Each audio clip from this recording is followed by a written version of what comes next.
Hello. Hello, आप पवन भगत जी बात कर रहे हैं? हाँ जी। हाँ, सबसे पहले भगत जी आपको मेरा सत साहेब। सत साहेब जी, सत साहेब। हाँ हाँ हाँ, मैं वेस्ट बंगाल के आसनसोल से बोल रहा हूँ भगत जी। जी बोलिए। और हाल फिलहाल में ही मैंने ऑनलाइन दीक्षा ली, दुर्गापुर से ली थी, आसनसोल के दुर्गापुर जी में एक सेंटर है, वहीं से मैंने हाल फिलहाल में प्रथम नाम लिया है। जी और वीडियो में मैंने बहुत कुछ देखा, मैंने आपके बारे में, रामचंद्र जी के बारे में। जी। तो भगत जी यही मैंने थोड़ा सा सच्चाई जानने के लिए मैंने आपको फोन किया कि ये सब मैंने इसमें कहाँ तक सच्चाई है। क्योंकि बताइए। भगत जी, सुनी सुनाई बातों पर विश्वास करना कमजोर चरित्र का लक्षण है। बिल्कुल। और अफवाहों को सत्य मानना भेड़ बुद्धि का परिचय देना है। बिल्कुल सत्य बात। हाँ, तो यही भगत जी मैंने आपसे पूछा, तो इसमें कहाँ तक सच्चाई और कैसी कैसी, मैंने इससे क्या होता है ना कि नए भगतों का विश्वास थोड़ा सा डगमगाने लगता है। जी जी, सही कह रहे हैं आप। जी, तो इसके बारे में आपका क्या राय है? देखिए, हम तो आपसे यही प्रार्थना करेंगे जी कि आप जी ने संत रामपाल जी महाराज जी के सत्संग सुने। जी सत्संग सुन के आपकी आत्मा ने आपको स्वीकृति दी कि भाई ये परम संत है, सच्चा गुरु है, सच्चा ज्ञान है, मोक्ष का मार्ग है, और जी आप इनसे जुड़ जाओ। जी। और भगत जी एक बात छूट गई बोलने के लिए, मैं बोल सकता हूँ? हाँ जी, बोलो। हाँ, इसके पहले चूंकि मेरी उम्र है अभी 55 बरस, जी और मैं 18 साल तक राधा स्वामी सत्संग ब्यास से जुड़ा रहा। जी। 18 वर्षों तक मैं राधा स्वामी सत्संग ब्यास पंजाब से जुड़ा रहा। हम्म। और मैं परम संत रामपाल जी महाराज का सत्संग सुन करके, जो तुलसी साहब की किताब से बोल रहे थे कि 5 नाम काल के जानो, जी। तो मुझे को बड़ा धक्का लगा। और मैं चूंकि पुस्तक पढ़ने का बड़ा शौकीन, और मैंने तुरंत ऑर्डर कर दिया, इलाहाबाद से उस पुस्तक को मैंने मंगवा लिया। जी और मंगवाने के बाद मैंने सत्यापन की जांच शुरू कर दी। जी। मैंने देखा कि परम संत मंदिर छोड़ सतगुरु रामपाल जी महाराज की बातों में 100% सच्चाई है। जी। और ये जान करके मैंने दुर्गापुर और कलकत्ता में फोन किया कि ऐसी ऐसी बात है, तो फिर जाकर के मैंने प्रथम नाम वहां से ले लिया। जी। जी, अब बोलिए सर।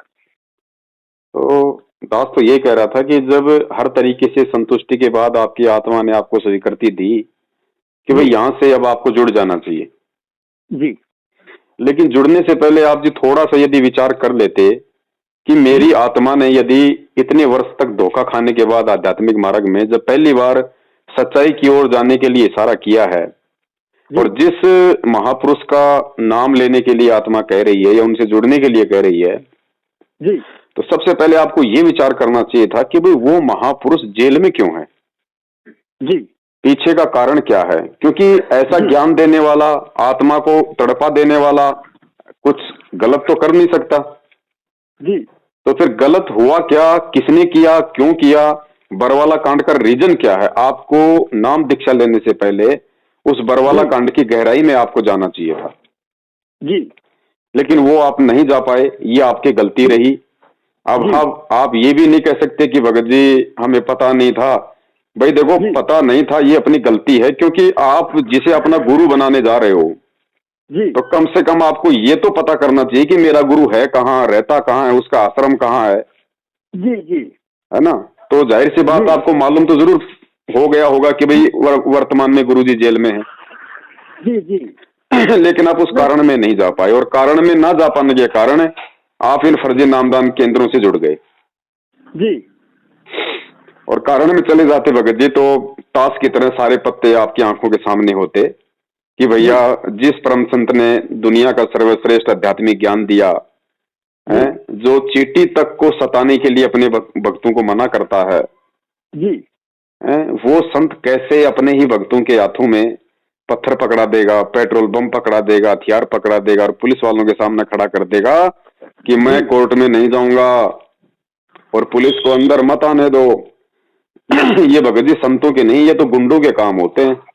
तो वो गुंडा कौन था जिसने उस महापुरुष की आड़ में उसके भक्तों को बरगलाया, उसके भक्तों को बेचारों को मूर्ख बनाया, उनकी भक्तों की श्रद्धा और भावना जो उनके अपने गुरुदेव के प्रति थी उनका नाजायज फायदा उठाया। जी।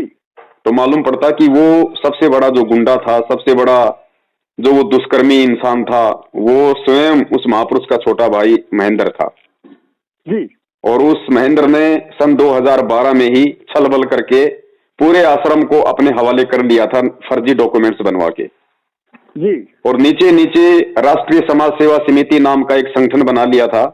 उस संगठन में अपने मतलब के लोगों को उसने ऐड कर लिया, जिसमें गुरुजी का जमाई भी था, गुरुजी के दोनों लड़के भी थे, और भी मैन जो आदमी थे मैनेजमेंट में, उन सबको उसने उस राष्ट्रीय समाज सेवा समिति के बैनर तले इकट्ठा कर लिया। और ये लोग गुरुदेव की एक भी बात नहीं माना करते थे, आश्रम में सारी अपनी मनमानियां किया करते थे।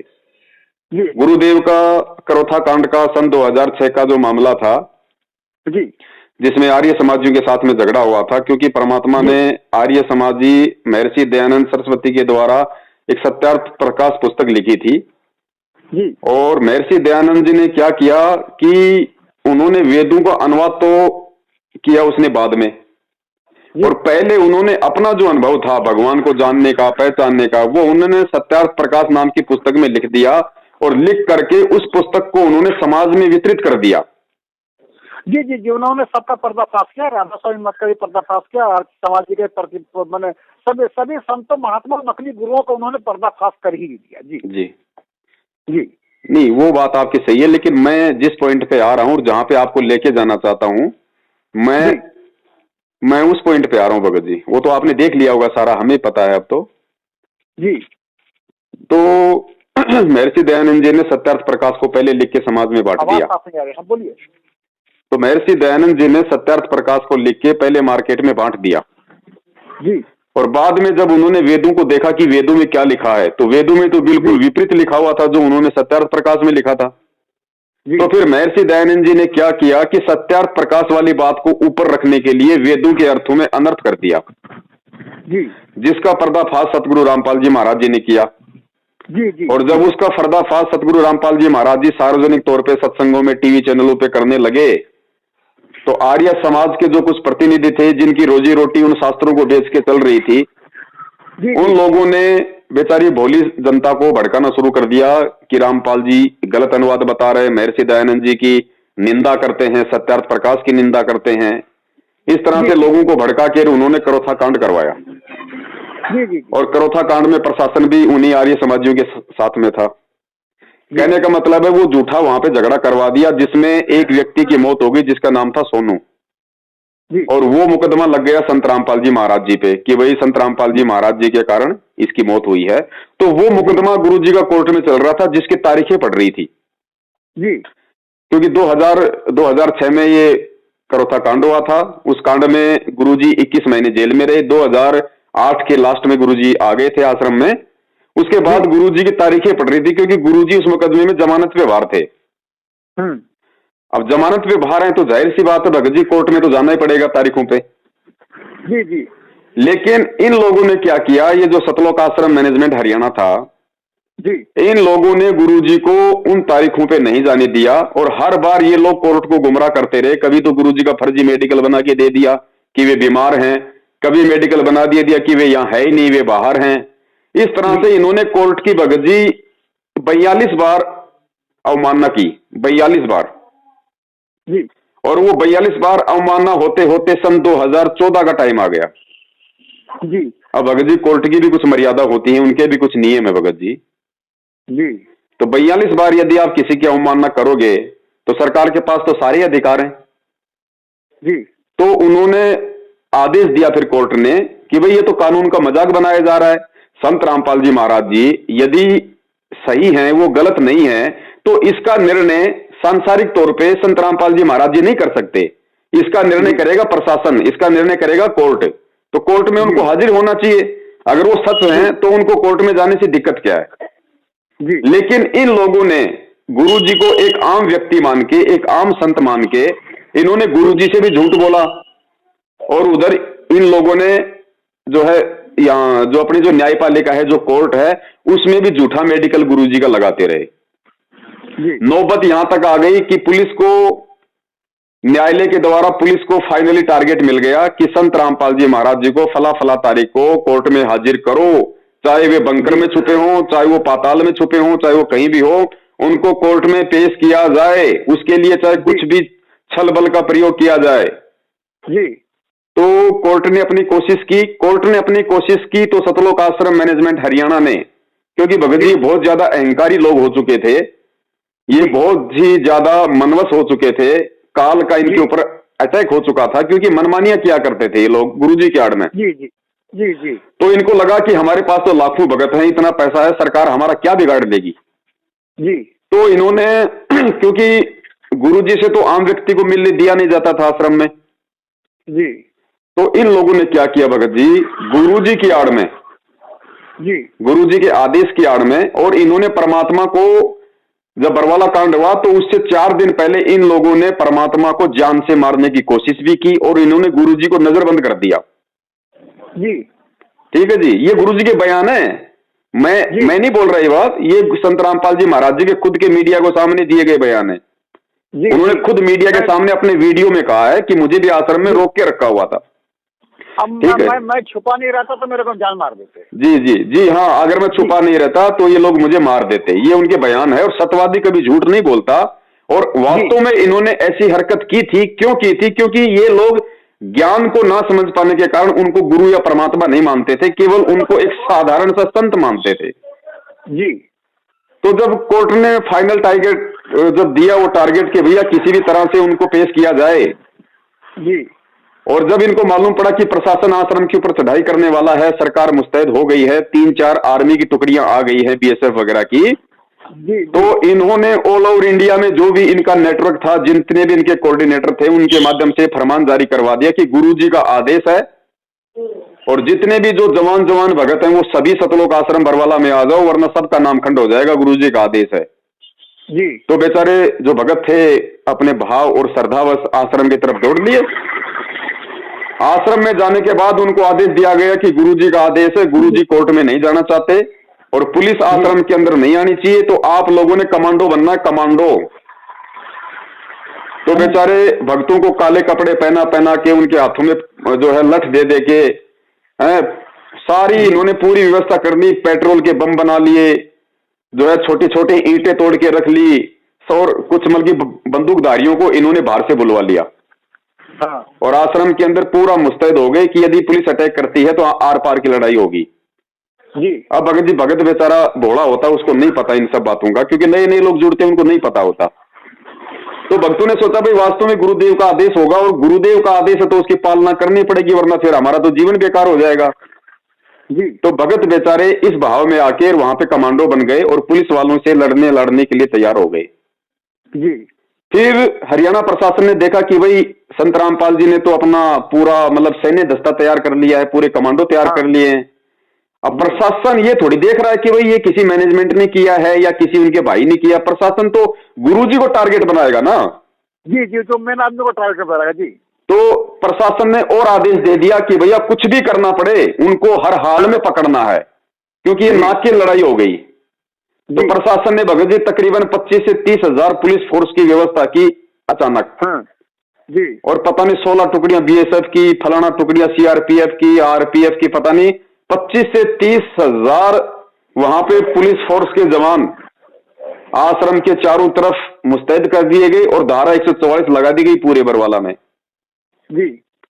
और पुलिस ने फाइनली 18 तारीख को काफी बार उन्होंने अनाउंसमेंट किया कि भैया हमारा भक्तों से कोई झगड़ा नहीं है, आप भगत लोग यहां से हट जाओ, प्रशासन को अपना काम करने दो, हम केवल संत रामपाल जी महाराज जी को कोर्ट में पेश करना चाहते हैं, तारीख हो जाएगी, तारीख के बाद में जो भी कोर्ट का डिसीजन होगा वही हमें मान्य होगा, हमारा आप लोगों से कोई झगड़ा नहीं है। जी जी, ठीक है। तो उसी समय ये जितने भी मैनेजमेंट के लोग थे, आपने इनके इंटरव्यू भी देखे होंगे, हमने भी भेजे हैं, तो खुद वहां पे संत रामपाल जी महाराज जी का जो भाई है महेंद्र, उसने मीडिया को इंटरव्यू दिया कि संत रामपाल जी महाराज जी आश्रम के अंदर मौजूद नहीं है, हमने उनको स्वास्थ्य इलाज के लिए परसों बाहर भेज दिया हॉस्पिटल। जी। अब भगत जी पुलिस है, वो कोई मूर्ख थोड़ी है भक्तों की तरह। पुलिस वालों ने देखा यार ये कह रहे हैं कि हमने परसों संत रामपाल जी महाराज जी को इलाज के लिए बाहर भेज दिया, और यहां तो 20,000 पुलिस फोर्स पिछले 6 दिन से पड़ी है, धारा 144 लग रही है, चिड़ी का बच्चा आश्रम से बाहर जा नहीं सकता, तो संत रामपाल जी महाराज जी कहां से चले गए जी। तो और ज्यादा उनको शक हो गया। और फाइनली उन लोगों ने 18 नवंबर 2014 दिन के 12 बजे जैसे रमेणी शुरू हुई, आधी रमेणी चली थी, तुरंत सबसे पहले सतलोक आश्रम बरवाला के आदेश पे आश्रम की तरफ से, आश्रम की छत पे जो कमांडो खड़े थे उन्होंने पत्थरों से पुलिस वालों के ऊपर पथराव करना शुरू किया जी। उसके बाद में पुलिस वालों ने फिर भक्तों के ऊपर वही पत्थर वापस मारने शुरू कर दिए। जब ज्यादा बात बढ़ गई तो फिर पुलिस की तरफ से आंसू गैस के गोले आश्रम की तरफ छोड़े गए। लेकिन भगत जी दास भी वही मौजूद था, जो सच है वो दास बोलेगा। पुलिस वालों ने भगत जी केवल आंसू गैस के गोले दागे थे, गोलियां नहीं चलाई उन्होंने, पुलिस की तरफ से एक भी गोली नहीं चली जी। ना ही सतलोक आश्रम मैनेजमेंट की तरफ से कोई गोली चली जी। जबकि हथियार उनके पास भी थे, हथियार सतलोक आश्रम के पास भी थे। लेकिन आंसू गैस के गोलों से, पत्थरों से और डंडों से ही सब कुछ वहां पे तहस नहस हुआ था। जो भी भगत मरे हैं, जो भी वहां पे घायल हुए हैं, पुलिस वाले या भगत जी। अब उसके बाद में भगत जी फिर जो मुख्य जो व्यक्ति थे, जो मतलब कि दोषी व्यक्ति थे जी। उनको भगत जी पुलिस ने पकड़ लिया। और कुछ लोग जैसे गुरु जी का जवाई था, गुरु जी का भाई था, ये लोग अपनी राजनीतिक सेटिंग के तहत आश्रम से निकल गए रात को जी। गुरु जी को अकेला छोड़ गए और आश्रम से ये लोग फरार हो लिए जी। और 19 तारीख की रात को 9 साढ़े 9 बजे के आसपास गुरु जी को हरियाणा पुलिस प्रशासन पंजाब के पंचकुला में लेके गया। पंचकुला में पहुंची पुलिस की टीम 1 बजे, गुरु जी का मेडिकल हुआ। गुरु जी बिल्कुल स्वस्थ थे, किसी प्रकार का कोई बीमारी, कोई रोग नहीं था। जी। जो ये लोग झूठे मेडिकल बना के दे रहे थे कि वो अस्वस्थ हैं, बेड से उठने की भी उनकी हिम्मत नहीं है, वही गुरु बिल्कुल स्वस्थ पाया गया। क्योंकि गुरु ने पहले कह दिया था कि मुझे तो बंधक बना के रखा हुआ था, मेरी कोई बात ये लोग नहीं मान रहे थे। जी। जी। तो हॉस्पिटल से नीचे जैसे ही गुरुदेव आए तो गुरुदेव को मीडिया वालों ने पूछा कि रामपाल जी आपने जो गुंडे तैयार कर रखे थे, आपने जो इतना सब कुछ किया, तो गुरु जी ने कहा भाई मेरे कोई गुंडे नहीं थे, वो राष्ट्रीय समाज सेवा समिति के थे। हाँ, वो वीडियो मैंने देखा है जी। तो गुरु जी ने स्पष्ट कहा कि भाई वो मेरे नहीं थे, वो राष्ट्रीय समाज सेवा समिति के थे। तो मीडिया वालों ने कहा कि रामपाल जी समिति भी तो आपकी है। तो गुरुदेव ने कहा कि नहीं, समिति मेरी नहीं है जी। तो ये क्लियर हुआ, सब कुछ साफ हो गया कि भाई ये जो भी कांड हुआ, जो भी कांड करवाया, ये केवल संत रामपाल जी महाराज जी के भाई और मैनेजमेंट के कुछ लोगों ने अपनी मनमानी हरकतों के चलते अहंकार में आके इन्होंने ये कांड करवाया। उसके बाद जब कोर्ट की प्रक्रिया शुरू होती है जी, और जब गुरु जी के बयानों की बारी आती है, या जैसे जो रिमांड हुआ उनका वहां पे जी, और जो भी अखबार में आता था, जो भी सारी सिस्टम थे, उसमें गुरु जी ने मैनेजमेंट को ही दोषी बताया, ना किसी आर्य समाज को दोषी बताया, ना किसी नेता को दोषी बनाया, ना किसी प्रशासन को दोषी बताया। गुरु जी का जो भी बयान बाहर आया उसमें यही आया कि रामकुमार ढाका, बलजीत और राजेंद्र ने मेरा बना बनाया आशियाना उजाड़ दिया, और आश्रम में जो भी गलत काम हुए वो सतलोक आश्रम मैनेजमेंट हरियाणा और समिति वाले लोग किया करते थे जी। और पिछले 6 साल से इसका सबसे बड़ा जो सबूत है जी, वो सबूत ये है कि पिछले 6 वर्षों से भगत जी, संत रामपाल जी महाराज जी के लाखों की संख्या में भगत हैं जी, आज तक सतलोक आश्रम मैनेजमेंट हरियाणा के द्वारा, उनके भाई के द्वारा, ना ही तो एक बार भी चंडीगढ़ हाई कोर्ट में सतगुरु रामपाल जी महाराज जी की जमानत लगाई गई जी, और ना ही सतगुरु रामपाल जी महाराज जी के जो बयान है कि उन्होंने किसको दोषी बताया, वो बयान आज तक संगत में नहीं भेजे गए। आज तक जी, बयान इसलिए नहीं भेजे गए क्योंकि बयान तो इन लोगों के पास है ही, क्योंकि मैनेजमेंट ने ही बाद में वकील खड़े किए, जी, तो बयान तो इनके पास हैं, लेकिन उन बयानों में स्पष्ट लिखा हुआ है कि बरवाला कांड का जो मुख्य दोषी है वो राष्ट्रीय समाज सेवा समिति है जी। इसलिए ये लोग संगत में बयानों की कॉपी, फोटोकॉपी 6 साल हो गए आज तक नहीं भेज रहे। अगर ये भेज देंगे तो संगत को मालूम पड़ जाएगा कि गुरुजी ने किसको दोषी बताया है जी। और जब मालूम पड़ जाएगा संगत को कि सतलोक आश्रम मैनेजमेंट हरियाणा को गुरुदेव ने दोषी बताया है, और जो उनका भगोड़ा भाई है जो आज तक पुलिस से छुपता हुआ फिर रहा है, ये सब लोग बरवाला कांड के दोषी हैं, तो उसके बाद भगत जी इन फर्जी नाम दान केंद्रों पे कौन जाएगा, कौन यहां से नाम दीक्षा लेगा, कौन इनको दान का पैसा देगा, कौन इनको ज्योति पाठ का पैसा देगा, कौन इनके कहने पे उल्टे सीधे आदेश मानेगा जी। तो ये इनकी पूरी भगत जी राम कहानी है। अब हम लोग ये जो सच्चाई है, इस सच्चाई को हम भगत समाज तक पहुंचा रहे कि भैया ज्ञान को आधार बनाओ, हमारे गुरुदेव सच्चे परमात्मा है, पूर्ण परमेश्वर है, वो ना कभी गलत वो कर सकते, ना किसी को गलत करने का आदेश दे सकते। और आज उनके जेल जाने के बाद उनके आदेश की आड़ में जो ये पीले पर्चे आते हैं, ये नकली ऑडियो आती हैं, इनमें यही आदेश आते हैं कि बीजेपी को वोट दो, कांग्रेस को वोट दो, है उसको आरक्षण में सहयोग करो, उसको ये करो। तो भैया जो आदेश गुरुजी ने 27 साल से हमें सत्संगों में नहीं दिए, हमें राजनीति से, इस वोटबाजी से हमेशा दूर रहने का आदेश दिया, वही गुरु जेल जाने के बाद में अपने सत्संगों के विरुद्ध कैसे अपने भक्तों को राजनीति की आग में डाल देगा जी। और जिस गुरु ने अपना विधान बताया कि गुरु बिन माला फेरते, गुरु बिन देते दान, और गुरु बिन दोनों निष्फल है चाहे पूछो वेद पुराण, और परमेश्वर कहते हैं कि 10वां अंश गुरु को दीजिए। 10वां अंश यानी अपनी आमदनी का 10वां हिस्सा दान के रूप में अपने गुरु के हाथों में देना है कि 10वां अंश गुरु को दीजिए, ताते जन्म सफल कर लीजिए। अब बताओ, वो दान का पैसा, वो ज्योति का पैसा आज गुरु के हाथों में ना देके ये बेचारी भोली संगत इन काल एजेंटों के हाथों में दे रही है, इनके फर्जी नामदान केंद्रों पे जमा करा रही है, तो भगत जी भगत समाज को लाभ कहां से मिलेगा? कभी कभी भगत जी मन में थोड़ा सा हमारा, चूंकि अभी मैं तो नया नया हूँ ना जी, और बहुत सारे सत्संग भी गुरु महाराज का बहुत डेढ़ 3-4 बहुत सारे सत्संग भी मैंने सुना, किताब को भी अध्ययन किया जी। कभी कभी मेरा हम ही इंसान है, मन में एक ख्याल पैदा होता है कि कहीं काल भगवान तो हमारे गुरुदेव से मजबूत तो नहीं है जी जी। मन में ऐसा ख्याल क्यों आता?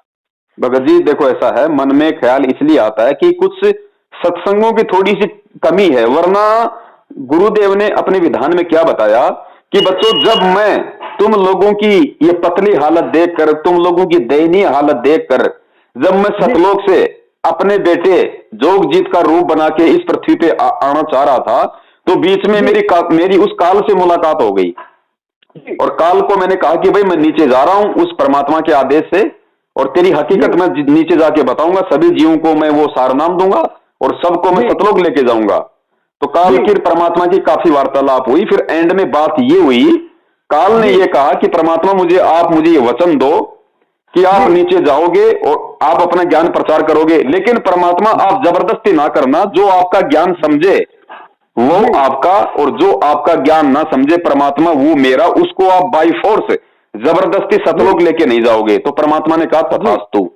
तो परमेश्वर तो अपने विधान अनुसार, अपने वचन अनुसार जबरदस्ती तो करेगा नहीं, परमात्मा तो आके सतलोक की जानकारी देगा और वहां जाने की जो साधना, जो मंत्र है वो बताएगा। अब जिसने जाना है वो भक्ति करेगा, जिसने नहीं जाना वो बकवाद करेगा।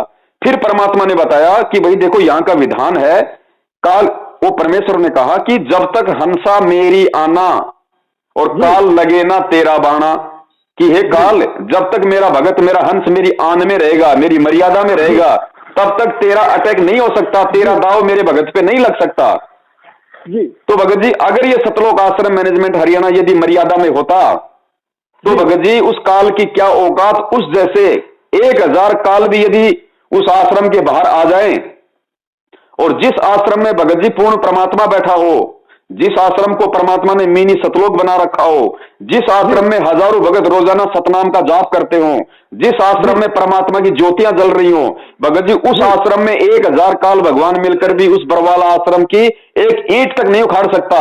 लेकिन परमात्मा का विधान था कि जब तक हंसा मेरी आना, काल लगे ना तेरा बाना। तो भगत जी ये लोग मर्यादा में नहीं थे, जिस कारण से इन लोगों के माध्यम से उस काल को आश्रम में प्रवेश करने का मौका मिल गया जी जी। और परमात्मा के विधान के विपरीत होने से फिर तो परमात्मा किसी को मना करेगा ही नहीं। भाई गुरुजी ने क्या कहा कि भाई अगर तुम लोग हाथी पे बैठे हो और नीचे चाहे 20 कुत्ते भौ भौ करे, तुम्हें घबराने की जरूरत नहीं है, वो तुम्हारा कुछ नहीं बिगाड़ सकते।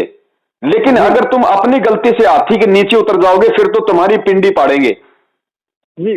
तो भगत जी परमात्मा रूपी हाथी के ऊपर जो ये मैनेजमेंट बैठा हुआ था, कभी बाद में ये अपनी गलती के चलते उस परमात्मा से नीचे उतर गए और नीचे तो भगत जी काल तैयार खड़ा था। अब देखिए, मैंने कहा जाता है ना कि गुरु पुण्य आत्माओं को मिलते हैं जी, गुरु पुण्य आत्माओं को अपने शरण में लेते हैं जी। तो वो पुण्य आत्मा जब गुरु के शरण में चल जाते हैं तो फिर गुरु द्रोही कैसे बन जाते हैं भगत जी? देखो भगत जी, बात ऐसा है, ये जीव आत्मा ऐसा तो है नहीं कि आप और हम सबको परमात्मा जब यहाँ सतलोक से आए तो हम सबको अपने साथ में लेके आए थे। हम तो परमात्मा से बहुत ही पहले यहाँ पे आए हुए ना जी। भाई, इस 21 ब्रह्मांड में परमात्मा बाद में आए, पहले हम आए काल भगवान के साथ। जी और जब परमात्मा प्रथम सतयुग में इस पृथ्वी पे आए, तब तक तो भगत जी हमारे इतने कर्म बिगड़ चुके थे, हमने इतने, कभी वो कसाई के जन्म भोगे, कभी राजा के जन्म भोगे, कभी आम व्यक्ति के जन्म भोगे, तो हमारे इतने कर्म बिगड़ चुके हैं, इतने कर्म बिगड़ चुके हैं भगत जी, हमारे ऊपर इतने पाप कर्मों का बोझ है, जो परमात्मा धीरे धीरे उसको साफ करने में लगे हुए हैं। तो होता क्या भगत जी, परमात्मा की जो शरण जीव को मिलती है ना, वो शरण उसके उन अनंत युगों वाले जो जन्म है, उन जन्मों में उसने जो अच्छे काम किए, जो पुण्य काम किए, उन पुण्य कर्मों के आधार से परमात्मा उसको मानव जन्म देके अपनी शरण में लेता है। इसलिए परमात्मा उनको कहता है कि पुण्य आत्मा। अब साथ में पुण्य के साथ साथ उस आत्मा के पाप कर्म भी उसके साथ में रहते हैं जी। अब वो आत्मा सतगुरु की शरण में आने के बाद इस ज्ञान को आधार बनाकर यदि और अपने पुण्य बनाएगी मर्यादा में रहके, जी, तब तो पुण्य आत्माएं रहेगी, उसके ऊपर कोई दाव नहीं लगेगा। और वो आत्मा सतगुरु की शरण में आने के बाद भी यदि वो छल बल को नहीं छोड़ेगी, राग द्वेष ईर्ष्या को नहीं छोड़ेगी, अपनी मनमानी हरकतों को नहीं छोड़ेगी, तो भगत जी परमात्मा का विधान है काल भगवान के साथ कि परमात्मा जबरदस्ती ना करना, जो आपका ज्ञान समझ के आपको स्वीकार करे वो आपका, और जो आपका ज्ञान समझ के फिर भी बकवाद करे वो मेरा। जी। तो जो बकवाद करता है भगत जी, फिर काल उस पर हावी हो जाता है और फिर उसके अंदर वो गुरु और भक्ति के प्रति उल्टी भावना भर देता है, जिसके चलते फिर वो गुरुद्रोही हो जाता है। हाल फिलहाल में एक वीडियो मैंने देखा था भगत जी, जी, जिसमें आपकी मैंने बातों में उतना मैंने इतना ज्यादा दम था जी। वो वीडियो मैंने देखा था कि आप जवाब दे रहे थे इनका कि रंभदूत के एक नितिन रायजादा नाम के जो संत कबीरपंथी बने हुए हैं। जी जी जी। उसका वीडियो मैंने आपको देखा था, शायद एक साल पहले का होगा, मैंने परसों ही देखा था। जी जी जी। जिसमें आपने उनको चैलेंज भी किया था कि मुझे आकर के मेरे से इस टॉपिक पर आप बात कर सकते हो। भगत जी मदन पंथ को आज भी चैलेंज है, आज भी अगर वो चाहे तो किसी भी दिन इस कबीर पंथ पे ज्ञान चर्चा के लिए आ सकता है भगत जी। जी। और दूसरी बात एक तो ये भगत जी उनको भी मैंने वीडियो देखा था, संजय नाम के भगत जी जो है जी, हिमाचल प्रदेश में गुरु बन करके बैठे हैं जी, वो संत रामपाल जी के ही महाराज के शिष्य है ना। हाँ जी, संत रामपाल जी महाराज जी के शिष्य थे और शुरू में बरवाला कांड के बाद वो भी हमारे साथ मिलके सच्चाई संगत को बता रहा था जी। लेकिन बाद में चल के उसके मन में दोष आ गए, जैसे गुरु जी को उम्र कैद हुई जी, तो उसके मन में दोष आ गए, क्योंकि कहीं ना कहीं वो गुरु को मानुस मान रहा था, तो उसके मन में दोष आ गया कि अब गुरु जी जेल से बाहर नहीं आने। और जिस प्रकार गुरु जी की गैर हाजिरी का और भक्तों के भोलेपन का ये सतलोक आश्रम मैनेजमेंट हरियाणा फायदा उठा के अपने धर्म को धंधा बना लिया, क्यों ना तू भी उसी राह पे चल जी, तो उसके मन में दोष आया और उसने भी अपना अलग से चिमटा गाड़ लिया। अच्छा, फिलहाल एक वीडियो मैंने देखा था 2014 में, एक निरंकारी महात्मा नाम लिए थे जी, वो बिहार के ही थे। अच्छा। और उन्होंने शायद 52,000 लोगों को नाम भी दिया था जी। और निरंकारी पद पर वो थे, वो छोड़ करके सदगुरु रामपाल जी के शरण में आए थे। 2014 को उन्होंने नाम दीक्षा ली थी। नहीं आया भगत जी, वो शरण में आकर भी शरण में नहीं आया, वो शरण में आकर भी शरण में नहीं आया, आज भी वो निरंकारी है जी, क्योंकि उसने नाम लिया सतगुरु रामपाल जी महाराज जी के जेल जाने के बाद जी। और जेल जाने के बाद में ये जो काल एजेंट सतलोक आश्रम मैनेजमेंट हरियाणा और जो गुरु जी का भाई है, ये लोग देखते मौका कि संगत को कैसे मूर्ख बनाया जाए, तो वो बंदा था वहां का गुजरात का। हाँ, बिहार का था, बिहार का। नहीं भगत जी, वो गुजरात का है जी। और अब उसको गुरु जी के भाई ने पूरे गुजरात का कोऑर्डिनेटर बना दिया जी। और जो आदेश गुरु जी का भाई देता है वो सारे आदेश वो खुद भी मानता है और बेचारी भोली संगत से भी मनवाता है, खुद के भी वो कर्म फोड़ रहा है और बेचारी भोली संगत के भी वो कर्म फोड़वा रहा है। तो इससे अच्छा तो निरंकारी में रहता तो ही ठीक था, कम से कम अपने उल्टे काम करके कम से कम वो अपने कर्म तो नहीं फोड़ता। जी जी जी जी जी जी। अब उसको प्रधान बना दिया, उसको गुजरात का संगत के ऊपर एमएलए बना दिया। अब भगत जी मान बढ़ाई का तो सारा खेल है बड़े भाई। परमात्मा कहते हैं राज त्यागना सहज है, सहज नारी का ने मान बढ़ाई ईर्ष्या दुर्लभ तजना ये।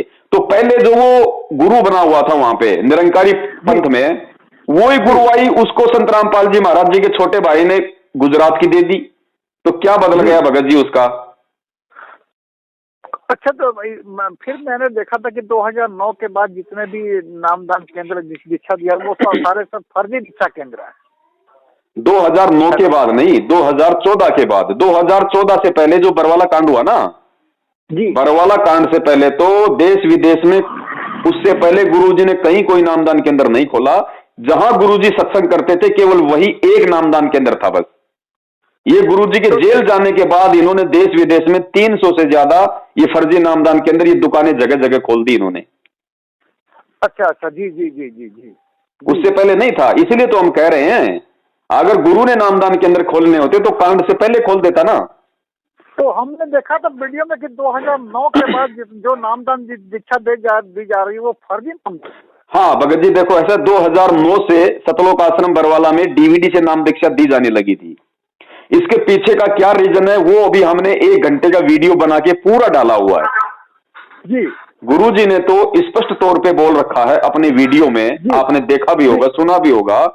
गुरुजी कह रहे हैं कि पुण्यात्माओं इसी तरह से डीवीडी से नाम दिया जाएगा, फिर सारनाम भी डीवीडी से दिया जाएगा, लेकिन ये दास के सतलोक जाने के बाद ये व्यवस्था की जाएगी। जी जी। तो हाँ, तो कहते हैं साध वचन पलटे नहीं, पलट जाए ब्रह्मांड। और सतगुरु कोई बच्चा नहीं होता जो मतलब भाई क्या बोल रहा है आगे जाके वो भूल जाएगा। जी जी। तो सतगुरु का वचन सत्य है। जब सतगुरु ने कह दिया कि मेरे सतलोक जाने के बाद में डीवीडी से नाम दीक्षा दी जाएगी, तो फिर 2009 से डीवीडी की शुरुआत किसने की? भगत जी चक्कर क्या होता है, आध्यात्मिक मार्ग का वही हमें सिस्टम समझना पड़ेगा कि काल और परमात्मा के क्या जो है वो एग्रीमेंट हुआ था। काल ने कहा था परमात्मा जबरदस्ती ना करना, तो परमात्मा ने जब वो सत्संग कर दिया, परमात्मा ने उससे पहले भी कई बार बोल दिया कि नाम देने का अधिकारी केवल परमात्मा होता है और मेरे अलावा कोई नामदान नहीं देगा, ठीक है। और वो डीवीडी परमात्मा ने 2005 में बना दी थी, ध्यान रखना। डीवीडी नाम की परमात्मा ने 2005 में बना दी थी। अगर डीवीडी से नामदान देना होता तो भगत जी फिर 2005 के 1 साल बाद करोथा कांड हुआ, गुरुजी 21 महीने जेल में रहे, तो उन 21 महीनों में डीवीडी से नाम दीक्षा क्यों नहीं दी गई? क्यों कोई नामदान केंद्र नहीं खोला गया? किसी के शुद्धिकरण की व्यवस्था भी नहीं की गई कि एक भी जगह कोई नामदान केंद्र खोला गया हो। क्यों नहीं खोला गया? क्योंकि गुरु का वचन था कि मेरे सतलोक जाने के बाद डीवीडी से नाम दिया जाएगा। जैसे ही गुरुजी कांड के बाद 2008 के लास्ट में आए जी, और आश्रम में बहुत सारे भगत आने लग गए, बहुत सारी संगत नाम दीक्षा के लिए आने लगी, तो ये लोग तो गुरुजी को गुरु मानते ही नहीं थे, उनके परिवार वाले, भाई बंधु, रिश्तेदार, और यही लोग गुरुजी के आसपास रहा करते थे जी। तो इन लोगों ने गुरुजी को सलाह दी जी कि गुरुजी आप बहुत ज्यादा जो है आप मतलब परेशान हो जाते हो, आप क्या क्या काम करोगे, आप ये शास्त्रों का आप ये अध्ययन भी करते हो, आप भक्तों को आशीर्वाद भी देते हो, सत्संग भी करते हो, तो गुरुजी आपको भी थोड़ा बहुत तो समय चाहिए, टाइम चाहिए आराम के लिए जी। क्योंकि इन्होंने गुरु को परमात्मा नहीं माना, गुरु को अपने जैसा एक मतलब बूढ़ा इंसान मान रखा था जी। तो परमात्मा तो भगत जी जबरदस्ती नहीं करता, और परमात्मा ने एक तीर से 2 शिकार करने थे। ऐसा भी नहीं है कि वो गुरुजी की ही मतलब सहमति नहीं थी, गुरुजी की भी उसमें सहमति थी। क्योंकि अगर ये लोग इतने समझदार होते तो परमात्मा को ये सलाह ना देते कि गुरुजी अब डीवीडी से नाम दीक्षा शुरू कर दो और आप थोड़ा आराम करो जी। जब गुरु ने देखा इन नालायकों को इतना ज्ञान नहीं है तो क्यों ना इनको एक झटका दे दिया जाए।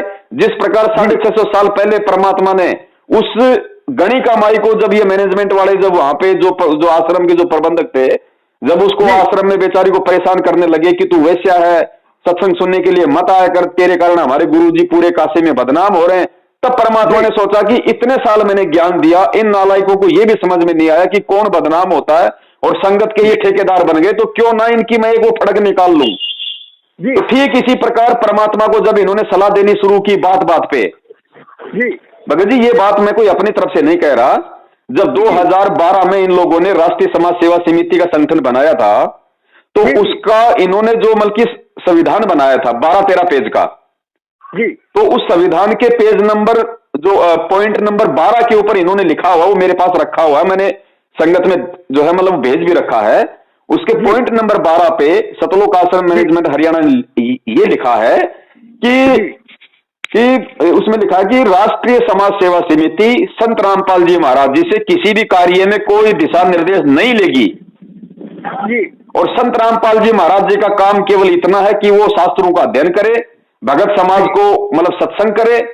इसके अलावा संत रामपाल जी महाराज जी को बाकी सभी कामों से उनको फ्री रखा जाता है जी। कहने का मतलब है उस भगवान को 2 कौड़ी के जीव ने सेवा दे दी कि आपका काम केवल इतना है, आप सत्संग करो, अपना आराम करो, फालतू की बकवास नहीं, बाकी काम हम करेंगे और हम जो काम करेंगे उस काम में हम आपसे कोई सलाह नहीं लेंगे जी। तो भगत जी उस आधार से दास ये बात बोल रहा है कि इन्होंने डीवीडी की जो सलाह थी खुद इन्होंने गुरुदेव को दी, और गुरुदेव ने तो भगत जी खेल खेलना था क्योंकि संगत को ज्ञान आधार से परमात्मा ने तैयार करना था जी। तो परमात्मा ने कहा भाई ठीक है, जैसा तुम्हें उचित लगे वैसा कर लो। तो इन्होंने परमात्मा की उस सलाह को इन्होंने संगत में आदेश के रूप में पारित कर दिया कि गुरु जी का आदेश है डीवीडी से नाम दीक्षा दी जाएगी। अच्छा जी जी जी। ठीक है। अब सतलोक आश्रम बरवाला में गुरुजी के रहते सहते जो डीवीडी से नाम दीक्षा दी जा रही थी वो गुरुजी का स्पष्ट आदेश नहीं था, लेकिन गुरुजी की इन लोगों की सलाह पे सहमति थी। और दूसरी बात, आश्रम में जो भी व्यक्ति नाम दीक्षा लेता था वो नाम दीक्षा लेने के तुरंत बाद अपना फार्म हाथ में पकड़ के गुरुजी के दर्शन के लिए जाया करता था। जी जी बिल्कुल। और जब वो गुरुजी के पास दर्शन के लिए जाता था तो परमात्मा उसके फार्म को हाथ में लेके उसके सिर पे हाथ रखते थे और कहते थे कि बेटा अच्छी तरीके से भक्ति करना, परमात्मा तुम्हारे साथ में। तो वो नाम दीक्षा अगर वो गलत थी तो भी वो सतगुरु आशीर्वाद से सही हो जाती थी जी। अब भगत जी गुरु से नाम दीक्षा लेने के बाद तब तक वो नाम काम नहीं करेगा जब तक गुरु आपको सर पे हाथ रख के आशीर्वाद नहीं देगा जी। तो इसलिए वो नाम दीक्षा को हम ठीक कह सकते हैं, लेकिन वर्तमान में ना ही तो उस गुरु का कोई स्पष्ट रूप से कोई आदेश है, ना ही नाम दीक्षा लेने वालों को गुरु का कोई आशीर्वाद मिल रहा है, और ना ही कोई भी व्यक्ति गुरु से जेल में जाके ये आदेश लेके इन नामदान केंद्रों से नाम ले रहा है। तो बताओ भगत जी, हम इसको फर्जी नाम दीक्षा ना कहें तो और क्या कहें? अच्छा, बहुत सारे इंटरव्यू ऐसा देखते हैं यूट्यूब में। हेलो जी जी। तो उस यूट्यूब में कोई बोल रहा है कि मैंने नाम दीक्षा लिया 14 को, 16 को, 18 को, 20 को डीवीडी से और मेरे को बहुत ज्यादा लाभ हो रहा है, इसमें कहाँ तक सच्चाई है? देखो बड़े भाई, लाभ मिलते हैं, परमात्मा अवश्य लाभ देता है जी। कैसे लाभ देता है भगत जी? ये है परमात्मा का भक्ति युग जी। और इस समय आत्मा को भगत जी परमात्मा की जरूरत है जी। और जो भी व्यक्ति संत रामपाल जी महाराज जी से जुड़ता है, चाहे वो ज्ञान समझ के जुड़े, चाहे वो अपने किसी दुख से किसी रोग से जुड़े, जी। वो आदमी हर जगह जा जाके, हर देवी देवता के जाके, हर हॉस्पिटल में जाके वो परेशान हो चुका, दुखी हो चुका होता है। और उसको जब कोई बताता है थोड़ा बहुत, जब वो ज्ञान सुनता है, भक्तों के इंटरव्यू देखता है, तो उस आत्मा को लगता है कि भाई यहाँ पे मेरा रोग निवारण हो सकता है जी। और जब वो परमात्मा की शरण में आता है, इन नामदान केंद्रों से नाम दीक्षा लेता है जी, तो उस समय उसको एक विश्वास होता है कि भाई भगवान मुझे अवश्य लाभ देगा जी। अब भगत जी ऐसी स्थिति में यदि वो सतगुरु अपनी तरफ से, अपने कोटे से, यदि उस दुखी आत्मा को, जो हर देवी देवता से दुखी है, हर हॉस्पिटल से परेशान है, उसको यदि परमात्मा आज भी लाभ नहीं देगा थोड़ा बहुत, तो भगत जी वो आत्मा सदा सदा के लिए भक्ति और भगवान से अविश्वास कर लेगी। और वो परमात्मा नहीं चाहता कि कोई भी आत्मा, क्योंकि भगत जी भक्ति और भगवान पे विश्वास बनाए रखने के लिए तो परमात्मा ने 3 युगों से पता नहीं कैसे कैसे खेल खेले हैं। ब्रह्मा विष्णु महेश के रूप में, दुर्गा के रूप में परमात्मा ने अपनी आत्माओं को लाभ दिया। इस दुनिया का भक्ति और भगवान से विश्वास ना उठ जाए, परमात्मा ने मीराबाई के जहर को अमृत बनाया, वरना श्री कृष्ण की हिम्मत नहीं थी जहर को अमृत बनाने की, क्योंकि जो श्री कृष्ण खुद जहर लगे तीर से मौत को प्राप्त हुआ, वो कैसे मीराबाई के जहर को भगत जी अमृत बना देगा जिसकी खुद की मौत बल्कि जहर लगे तीर से हुई? जी जी। तो उस कबीर परमात्मा ने भक्ति और भगवान पे आत्माओं का विश्वास बनाए रखने के लिए और वर्तमान समय तक इस भक्ति को जीवित रखने के लिए परमात्मा ने प्रहलाद भगत को आग से बचाया। तो भगत जी आपकी बातों ने तो मेरे को रुला कर रख दिया। तो बड़े भाई परमात्मा इसलिए लाभ दे रहा है, और जिस दिन ये भी फाइनल है, ये भी फाइनल है, जिस दिन चाहे उस आत्मा को कितने लाभ मिल रहे हैं, कितने उसको सुख मिल रहे हैं, उस आत्मा को सुख और लाभ केवल तब तक मिल रहे हैं जब तक वो आत्मा मर्यादा में रह के भक्ति कर रही है, भले ही उसने फर्जी नामदान केंद्रों से नाम लिया, कोई दिक्कत नहीं, हमने नाम को कभी फर्जी नहीं बताया, नाम परमात्मा का है, फर्जी केवल नामदान केंद्र है और ये लोग हैं। और जब तक वो भगत मर्यादा में रह के उस नाम का सुमरण करेगा, अपनी भक्ति करेगा, भगत जी प्रॉपर उसको लाभ मिलेगा। लेकिन जिस दिन उस आत्मा को सच्चाई का पता चल गया कि नामदान केंद्र फर्जी है और ये सारा का सारा एक षड्यंत्र है, उसके बाद भी यदि वो आदमी इन्हीं लोगों से चिपका रहेगा, इन्हीं को दान धर्म देगा, भगत जी उसी दिन से परमात्मा उस आत्मा के सिर से अपना पंजा हटा लेगा। क्योंकि परमात्मा का विधान है कि शरण पड़े को गुरु संभाले, जान के बालक भोला रे, कहे कबीर तुम चरण चित राखो, ज्यों सुई में डोरा रो। परमात्मा केवल तब तक ही भगत को शरण देगा जब तक वो भोला है जी। और जब उसको ज्ञान हो गया कि ये सब कुछ ये पूरा षड्यंत्र है, बरवाला कांड केवल सतलोक आश्रम मैनेजमेंट हरियाणा का मनमाना आचरण है और गुरुजी को इन्हीं लोगों ने अपनी उल्टी हरकतों के चलते जेल करवाई है, उसके बाद भी यदि वो इनके कहने पे चलेगा, इनके नामदान केंद्रों पे जाएगा, इनको ज्योति पाठ दान का पैसा देगा, गुरुजी को 10 गालियां निकलवाने के लिए हिसार की तारीखों पे जाएगा, उसी दिन से परमात्मा उस आत्मा से दूर हट जाएगा।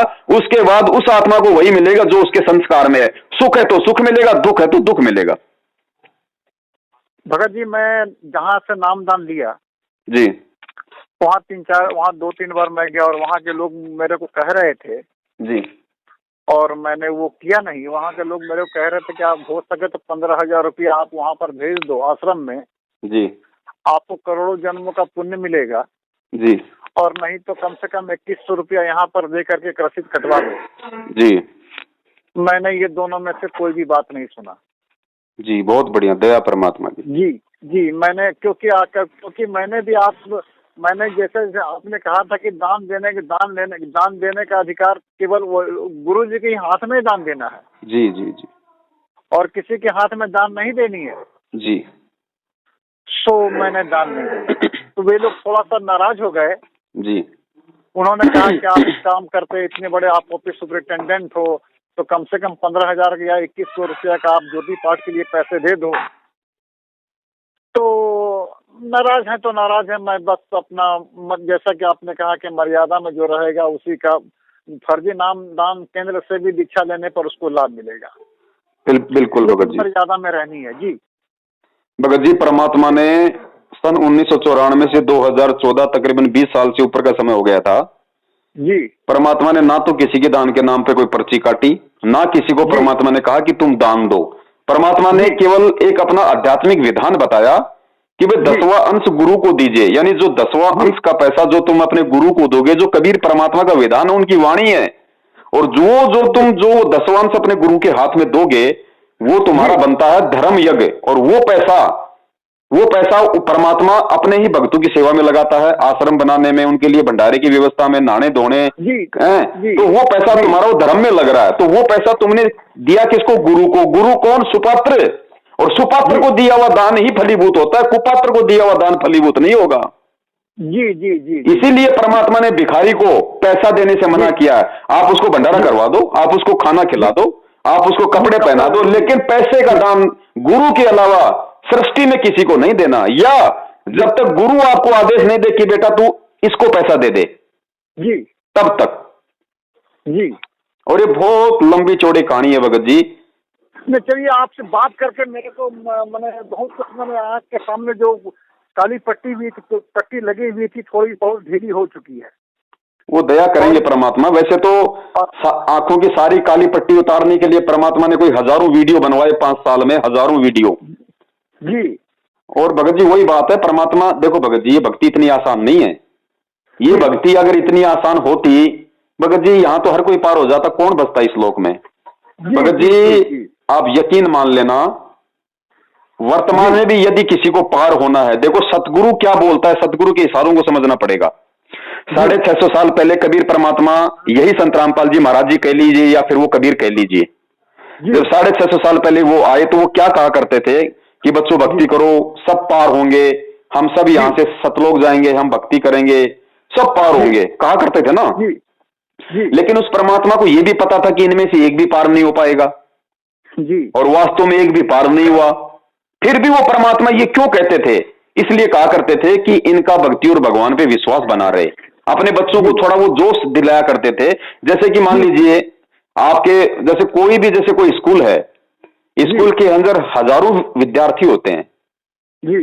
क्या वो हेडमास्टर प्रिंसिपल कभी किसी को कहता है कि तू पास नहीं हो पाएगा, तू फेल होगा? नहीं नहीं नहीं, नहीं बिल्कुल नहीं, बिल्कुल नहीं। कोई फेल होने वाला होगा उसको भी यही कहेगा कि बच्चा मेहनत कर, पास होगा, चिंता मत कर, मैं तेरे को पूरा नंबर देके भेजूंगा, चिंता मत कर। जी जी। लेकिन भगत जी एंड में पास कौन होगा? जो उस टीचर के द्वारा पढ़ाई गई बातों को जो अपने दिमाग में बैठाएगा, जो उन पे वो रिवीजन करेगा, है वही होगा ना। तो वर्तमान में भी वही बात है भगत जी। परमात्मा तो कह रहे हैं कि वे सब पार होंगे, अरबों खरबों की संख्या में जाएंगे, विमान भर के जाएंगे, लेकिन भगत जी जाएगा कौन? जाएगा वो जो वर्तमान में उनको ज्ञान को आधार बना के और कदम कदम पे भगत जी सोच समझ के पैर रखेगा। क्योंकि परमात्मा कहते हैं कि पग पग पैयो तक तक मारे काल कसाई बाणा। ये जो काल कसाई है भगत जी, इस समय काल इतना चौकन्ना है, इतना चौकन्ना है, क्योंकि जब उसने खुद कहा था परमात्मा को कि परमात्मा 3 युगों में जीव आत्माएं सतलोक थोड़ी लेके जाना, जब चौथा युग कलयुग आए तो आप जितने मर्जी जीव ले जाना।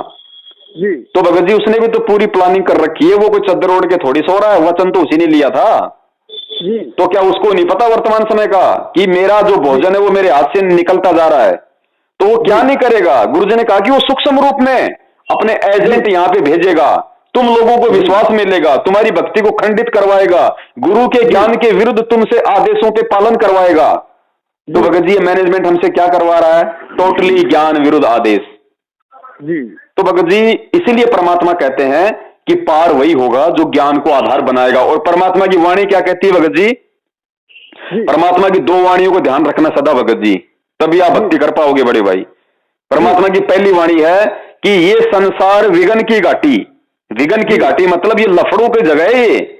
ये संसार विघन की घाटी, कोई निकलेगा बिरला सूर, कोई सूरमा भगत ही यहां से निकलेगा इस कलयुग की पिछली पीढ़ी में। और दूसरा परमात्मा ने कहा, मालिक की वाणी है कि खोकापुर में काग मिले दिन दोई रे, और अरबों में कोई हंस हमारा होए रे। अरबों भक्तों में, करोड़ों भक्तों में कोई एक हंस होगा परमात्मा का जो कलयुग की इस पिछली पीढ़ी में भी जाने के लायक बनेगा भगत जी। लेकिन ये मौका दिया परमात्मा ने, चाहे तो हर कोई वो हंस बन सकता है, चाहे तो हर आदमी वर्तमान समय में, क्योंकि ये मोक्ष मार्ग है, हर प्राणी विघन की घाटी को तोड़ सकता है, लेकिन तोड़ेगा वही जो उनके ज्ञान को आधार बना के चलेगा। काल एजेंटों के चापलूसी करने वाला, कुपात्रों को दान धर्म देने वाला, फर्जी नामदान केंद्रों से जुड़ के अपनी भक्ति का सत्यानाश कराने वाला, इशार तारीखों पे जाके घुटने तोड़ना, समय पैसा बर्बाद करना, वहां जाके पुलिस पब्लिक से 10 गालियां वहां पे गुरुजी को दिलवाना कि देखो रामपाल पाखंडी के चेले आ गए, भीड़ इकट्ठी कर दी, दुनिया को ये लोग परेशान कर रहे हैं, वो कभी जिंदगी में पार नहीं होगा। अगर यही कुकर्म करने थे भगत जी, यही अगर कुकर्म करने थे तो क्यों संत रामपाल जी महाराज जी की शरण में आए? ये तो नकली संतों की शरण में रह के भी कर सकते थे। ये राजनीतियां ये संत आसाराम जी किया करते थे, ये राजनीतियां राम रहीम जी किया करते थे। और ये राजनीति यदि आज सतगुरु रामपाल जी महाराज जी का नाम लेके सतलोक आश्रम मैनेजमेंट हरियाणा करवा रहा है, तो मैं ये कहता हूं कि संत आसाराम, संत राम रहीम और सतगुरु रामपाल जी महाराज जी में क्या अंतर रह गया?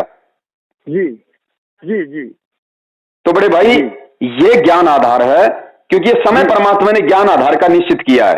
भगत जी आज हम लोग जितने भी लोग इस पृथ्वी पे हैं भगत जी, हम लोग उतने विकार रहित नहीं है जितने हम 650 साल पहले थे। 650 साल पहले हमारे मन में कोई राग द्वेष, कोई ईर्ष्या नहीं, कोई किसी प्रकार का कोई जो है गुस्सा नहीं आता था, किसी भी प्रकार का किसी के प्रति कोई छलबल नहीं था भगत जी। उसके बावजूद हम उस समय पार नहीं हो पाए, क्योंकि हम उस समय ज्ञान को आधार ना बनाकर परमात्मा को परमात्मा नहीं मान पाए। और आज तो भगत जी इस काल भगवान ने एडी से लेकर चोटी तक हमारे को पाप कर्मों में गाल रखा है, हमारे को विकारों में जकड़ रखा है, और उसके बावजूद भी यदि हम ज्ञान को आधार नहीं बनाएंगे, वही सारी उल्टी हरकत हम करेंगे भगत जी, कौन से विमान में बिठा के ले जाएगा फिर परमात्मा? फिर तो काल के एजेंट, काल के दूत जंजीरों में जकड़ के ले जाएंगे, जंजीरों में। भगत जी दुनिया भर के बच्चे बाहर घूमते हैं और जो बच्चा स्कूल में पढ़ता है और वो बच्चा यदि बाहर घूमता हुआ या शरारत करता हुआ यदि उस टीचर को दिखाई दे जाए, तो टीचर केवल उसी बच्चे को डांटेगा जो बच्चा उस टीचर की स्कूल में एडमिशन ले रखा है।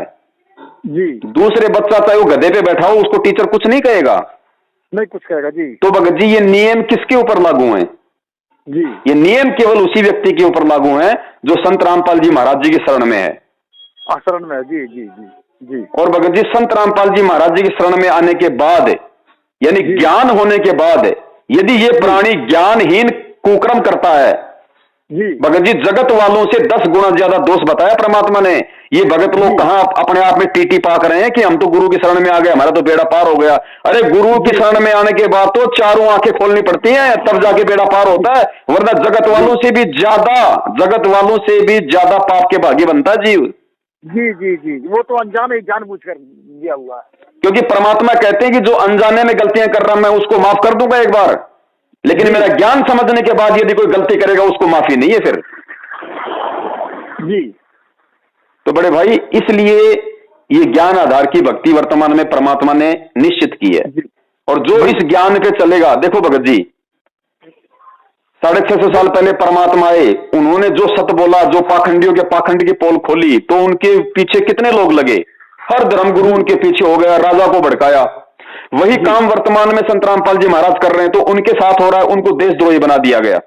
जी जी। और कह दिया गया कि ये तो हिंदू धर्म का नाश करना चाहता है, देवी देवताओं की भक्ति छुड़वाता है, ये तो ईसाइयों के साथ मिला हुआ है। जी। और दुनिया उनके सत्संग तक देखने से नफरत करती है। जी जी। भगत जी वही स्थिति हम जैसे भगत भाइयों के साथ हो रही है, क्योंकि हम भी उसी राह पे चल रहे हैं जिस राह पे हमारा गुरु चल रहा है। तो भगत जी हमारे को इन्होंने गुरुद्रोही बना दिया और कह दिया कि पवन दास से कोई बात कर लेगा, पवन दास के कोई वीडियो देख लेगा तो उसका नाम खंड हो जाएगा। अब भगत जी ये लोग मना इसलिए करते हैं क्योंकि अब आपने दास से तकरीबन 50 मिनट हो गए बात करते हुए जी, और आपको सारी सच्चाई समझ में आ गई। और सच्चाई समझ में आने के बाद ना तो आप इनके फर्जी आदेश पे चलोगे, ना आप इनके नामदान केंद्रों पे जाओगे, ना आप इनको किसी प्रकार का 10वां अंश ज्योति पाठ या दान का पैसा दोगे। तो इनको डर है कि अगर सारी संगत समझ गई तो तुम्हारे जो खर्चे कहां से पूरे होंगे। तुम जो आराम की कमाई खा खा के, जिसकी साइकिल चलाने की औकात नहीं, जिसकी साइकिल खरीदने की औकात नहीं, वो आज संगत के दान पे स्कॉर्पियो 20 लाख की गाड़ी में घूम रहा है, तो वापस इनको साइकिल पे आना पड़ जाएगा। मैंने वही ना भगत जी, मैंने आपसे कहा कि जब मैं नामदान केंद्र पर गया था ना जी, तो वहाँ के कुछ भगत आपका भी नाम ले रहे थे जी। तो मैंने रामचरितमानस में पढ़ा था कि सुनी सुनाई बातों पर विश्वास करना कमजोर चित्त का लक्षण है। बिल्कुल भगत जी। और अफवाहों को सत्य मानना भेड़ बुद्धि का परिचय देना है। बिल्कुल। तो मैंने उनकी बातों पर विश्वास नहीं किया, डायरेक्ट मैंने आप ही से पूछ लिया, और पूछ लिया तो मेरे मन में जो भी संशय था वो सारा संशय बिल्कुल दूर हो गया। भगत जी परमात्मा ने भी यही विधान बताया। परमात्मा कहते हैं कहे कबीर सोए जन मेरा, जो नीर खीर का करे निवेरा। करे निवेरा जी। अरे हंस किसे बताया? हंस वो होता है एक गिलास के अंदर, एक कटोरे के अंदर गुरुजी बोले कि दूध और पानी को आपस में मिक्स कर दो, और जो हंस होगा वो भगत जी दूध पी लेगा, पानी को छोड़ देगा। परमात्मा ने उसको ऐसा लक्षण दिया है, उसको गुण दिया है। तो वो हंस परमात्मा ने अपने भक्तों को बनाया। किन भक्तों को? जिनके हृदय में ज्ञान समा गया, तत्व ज्ञान समा गया। अब वो भगत चाहे झूठ और सच्चाई को कितना ही मिक्स कर दो, वो परमात्मा के तत्व ज्ञान को आधार बना के दोनों तरफ की बातों को ध्यान से सुनेगा, फिर विवेक करेगा, विचार लगाएगा, और अपने गुरुदेव के द्वारा जो तत्व ज्ञान रूपी जो लालटेन दी है, जो टॉर्च उसको प्राप्त है, उस टॉर्च की रोशनी में वो साफ साफ देख लेगा कि क्या सही और क्या गलत है। जी जी जी जी जी जी जी जी। और भगत जी एक बात बताइए। हाँ एक मिनट। हाँ बोलिए। एक बात बताइए भगत जी। जी। संत रामपाल जी महाराज जी ने खुद हमें अपनी शरण में लेने के लिए जितने भी धर्म गुरु हैं, जितने भी शंकराचार्य हैं, सबके वीडियो दिखाए, सबकी पुस्तकें पढ़ाई। अरे तभी तो हम कोई निर्णय कर पाए कि भाई वो कबीर भगवान है या फिर रामकृष्ण भगवान है। अगर गुरुजी हमको ये वीडियो नहीं दिखाते, उन नकलियों के, उनकी पुस्तकें नहीं दिखाते, तो हम कैसे यकीन कर पाते कि कौन भगवान है और कौन भगवान नहीं है? नहीं, हम लोग तो कुआं का बैल और कुएं का मेढक बने रहते। तो संगत को बताओ फिर वो परमात्मा कैसे आदेश दे देगा कि पवन दास के वीडियो देखोगे तो नाम खंड हो जाएगा, जब उस परमात्मा का विधान है कि जब तक दोनों तरफ की नहीं देखोगे वो मेरा भगत ही नहीं है। मेरा भगत तो वो है जो दोनों तरफ की देखेगा। अरे देखने से नामखंड नहीं होता, देखने के बाद में गलत वस्तु को अपनाने से नामखंड होता है। जी जी जी जी जी जी। नहीं, मैं क्लियरिफिकेशन हो गया, आपसे बात करके क्लियरिफिकेशन हो गया। और भगत जी नाम दीक्षा आपने ले ली, उस समय तक देखो आप जी को सच्चाई का पता नहीं था, आपने किसी भी प्रकार की कोई शंका नाम पे नहीं करनी, नाम परमात्मा का है। लेकिन अब आपको सच्चाई का पता चल गया, आप जी परमात्मा को अपने घर में प्रकट मान के, भगत जी ये सत भक्ति है, आत्मा से परमात्मा का संबंध है, ये वही कबीर है, कोई संत रामपाल जी नहीं है, ध्यान रखना। और कहते हैं मोको कहां ढूंढे रे बंदे, मैं तो तेरे पास में। जिस परमात्मा ने इतना ज्ञान देके हमारी आस्था मंदिर और मस्जिदों से हटवाई कि भगवान उन पत्थर के टुकड़ों में नहीं, भगवान तो तुम्हारे घट में है। रोज संध्या आरती करते हैं कि घट ही में गंगा, घट ही में यमुना, घट ही में है जगदीश। तो जगदीश कौन है? जगदीश कोई विष्णु भगवान थोड़ी है, जगदीश यानी कबीर परमात्मा, जगत का ईश। तो गुरुदेव कह रहे कि वो तो तेरे घट में है, तेरे घर में बेटा, मैं तो तेरे साथ में हूं, मोको कहां ढूंढे रे बावड़े, मैं तो तेरे पास में है। अब इन्होंने क्या कर दिया कि अगर गुरुजी कहीं है तो केवल नामदान केंद्रों पे है। इन्होंने वही नकली पंडित अज्ञानी धर्मगुरु वाली परिपाटी पे ये भगत समाज को लेके जा रहे हैं कि अगर तुम्हें कोई प्रार्थना करनी है तो नामदान केंद्र पे करो, पाक ज्योति का पैसा जमा करना तो नामदान केंद्र पे करो, भगवान से कोई संकल्प लेना तो नामदान केंद्र पे करो। गुरुजी कहीं है, अगर तुम्हारा नाम खंड हो गया, मर्यादा खंड हो गई तो नामदान केंद्र पे आओ। अरे भैया, नामदान केंद्र पे भगवान को तुमने रस्सियों से बांध रखा है क्या, जो हमारे को केवल वही मिलेगा जी। और मालिक कहते हैं कहे कबीर सुनो भाई साधो, मैं तो हूं विश्वास में। जी जी बिल्कुल। अगर तुझे विश्वास है तो पहाड़ की चोटी पे जाके बैठ जा, आत्मा से पुकार करेगा तो मैं तो अंतर्यामी हूं, मैं तो तुरंत पुकार सुनता हूं। परमात्मा कहते हैं चीटी पायल बाजे पैर, साहेब सुनता है सब लहर जी। अरे महाभारत के युद्ध में उस टटीरी पक्षी जिसको ये भी नहीं पता कि राम कौन है, कबीर कौन है, उसने आत्मा से पुकार की थी। परमात्मा ने अंडों की रक्षा के लिए इंद्र के हाथे घंटा तोड़ के महाभारत के युद्ध में डाल दिया और अंडों की रक्षा की जी। तो वही परमात्मा तो आज हिसार जेल में बैठा है, हमारे पास में है, हमारे साथ में है, उसी का तो हमें शब्द मिला हुआ है। तो क्या वो हमारी नहीं सुनेगा? हम तो डायरेक्ट उसके शरण में जी, लेकिन सुनेगा उसकी जिसको विश्वास होगा। जी बिल्कुल बिल्कुल। जी जी। अन्यथा भगत जी वो कस्तूरी वाले हिरण की तरह चाहे भटकते रहो पूरी जिंदगी, भगवान नहीं मिलेगा। जी ठीक है भगत जी। ठीक है बड़े भाई। हेलो, हाँ आपसे बात करके बहुत मेरे शंकाओं का समाधान हो गया, बहुत ही अच्छा लगा मेरा। हेलो, ठीक है बड़े भाई। और हाँ भगत जी यही मेरा व्हाट्सएप नंबर है, मेरा शुभ नाम है मनोज कुमार लाला। ठीक है बड़े भाई, ठीक है, दया मालिक की। ठीक है, सत साहिब। बोलो सतगुरुदेव की जय हो।